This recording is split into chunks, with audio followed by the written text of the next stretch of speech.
ہوتی, ایک بھی ہوتی, کبھی چار بھی ہو جاتی ہیں.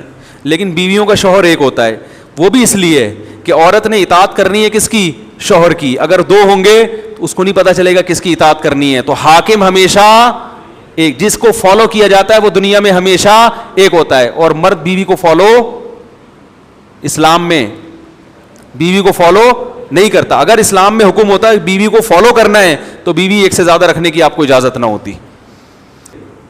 کیا خیال ہے؟ آپ کہہ سکتے ہیں وہ بھی چار ہوتی ہیں, وہ چار نہیں, وہ ایک ہی ہوتی ہیں, وہ ایک سوتیلی ہوتی ہیں. باقی وہ سچی مچی کی جو اماں ہیں وہ کتنی ہوتی ہیں؟ ایک. کیونکہ ماں کی اطاعت کا حکم ہے نا, تو وہ بھی کتنی ہے؟ ایک. حاکم جو جس کو فالو کرنا ہے وہ ہمیشہ ایک. آپ کے علاقے میں 2 SHO آ جائیں تو معاملہ صحیح چلے گا؟ تو یہ جو اللہ نے کہا نا کہ بیوی ایک بھی رکھ سکتے ہو, زیادہ بھی, یہ اس کی علامت ہے کہ بیوی کو فالو کرنے کا حکم نہیں ہے. تو پھر کیا کریں بھائی؟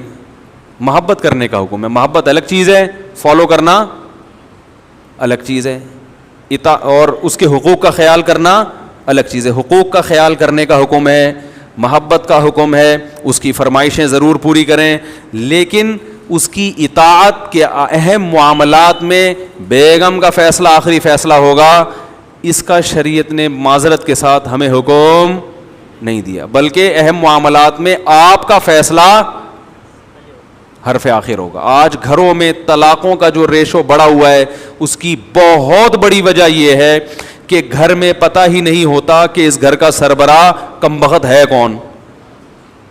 لوگ مجھے کہتے ہیں کہ آپ ایسی باتیں کر کے گھروں میں لڑائیاں لڑواتے ہیں. میں لڑائیاں کم کروا رہا ہوں ایسی باتیں کر کے.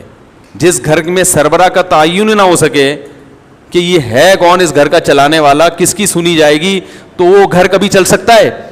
بھائی ایک کمپنی میں آپ کو یہ نہیں پتا کہ اس میں مینیجر ہے کون, باس ہے کون آپ کا, یہ والا باس ہے, یہ وہ باس, تو آفس چل سکتا ہے؟ تو گھر بھی نہیں چل سکتا. تو طلاقوں کا جو ریشو ہے نا, یہ صرف محبت کے بیانات سے ختم نہیں ہوگا.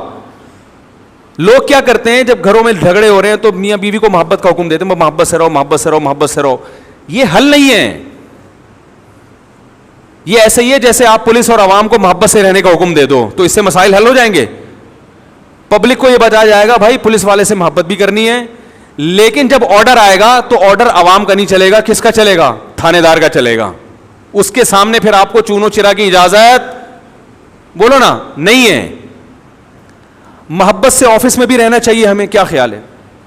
تمام امپلائیز کو چاہیے آپس میں محبت کریں, باس کو بھی چاہیے امپلائیز کے ساتھ محبت, اور امپلائیز کو بھی چاہیے باس کے ساتھ محبت, لیکن پھر بھی جھگڑے ہو رہے ہیں. تو آپ وہاں جا کے محبت پہ بیان کرو گے, یہ کافی نہیں ہے. آپ بولو گے بھائی کہ یہ باس ہے, جب اس نے آرڈر دیا ہے تو آپ کو اس آرڈر پہ اعتراض کیوں ہے؟ تو یہاں جھگڑا ایسے ختم ہوگا. امپلائیز کو مجبور کیا جائے گا کہ باس کوئی ایسا حکم دے رہا ہے جو جائز ہے, قانون کے تحت ہے, ناجائز نہیں, جائز ہے, اور آپ کی استطاعت میں بھی ہے, تو آپ کو اس کی ماننی پڑے گی. نہیں مانو گے تو لڑائیاں ہوں گے. آج بہت سے لوگوں کو دیکھا گھریلو جھگڑے کیسے حل کرتے ہیں. وہ گھریلو جھگڑے ایسے حل کر رہے ہوتے ہیں کہ دونوں کو ترغیب دے رہے ہیں محبت سے رہو, بہت اچھی بات ہے, لیکن یہ نہیں دیکھ رہے ہوتے کہ بھائی اگر شوہر ایک بات کا آرڈر گھر میں دے رہا ہے اور وہ جائز بھی ہے اور عورت کی طاقت میں بھی ہے, تو عورت کیوں نہیں مان رہی اس کی بات؟ نہیں مانے گی تو پھر لڑائیاں, بولو بھائی, پھر جو ایک نہیں مانتی وہ اور باقی چیزوں میں بھی نہیں فالو کرتی. تو بس ایک چیز اپنے سروں پہ سوار کر لیے کہ دونوں کو برابر ہیں, دونوں کے رائٹ برابر ہیں, دونوں کے ایک جیسے ہیں, تو بھائی پھر یہ یورپ والا سسٹم ہوگا. تو ان کی طرح پھر آزاد رہنا چاہتے ہو کہ پتہ ہی نہیں کہ بیگم کب پرس لٹکا کے جا رہی ہیں گھر سے باہر اور میاں صاحب کہاں جا رہے ہیں, تو یہ تو پورا نظام ہمارا تباہ و برباد ہو جائے گا میرے بھائی. اس نظام کو جبھی بچانا ممکن ہے جو اللہ اس کے رسول نے قانون بتا دیا کہ آخری فیصلہ کس کا ہوگا؟ مرد کا ہوگا. تو وہ جو آرڈر کرے گا وہ ماننا پڑے گا عورت کو. ہاں وہ آرڈر عورت کی دسترس میں داخل ہو, اور اس آرڈر میں لب و لہجہ حاکمانہ نہ ہو.